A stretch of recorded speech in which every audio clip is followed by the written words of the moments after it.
Hey, I'm Kevin over here at the Spa and Sauna Company, and I'm at our Ask the Experts event. And today I wanted to share with you a package that we have that's set up for you for pickup here at our store. And it's our DIY Drain and Clean bundle.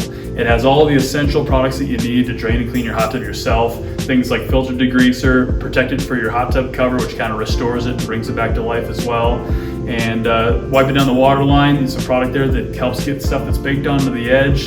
And a mitt that's really handy, it kind of fits onto the hand, and it's got a kind of a soft bristle that's okay for the acrylic to wipe down any water line or buildup. And system flush. System flush is really commonly used before you drain. You add it into the water and it helps flush out the plumbing lines behind the scenes. It's very highly recommended to be used before you start draining.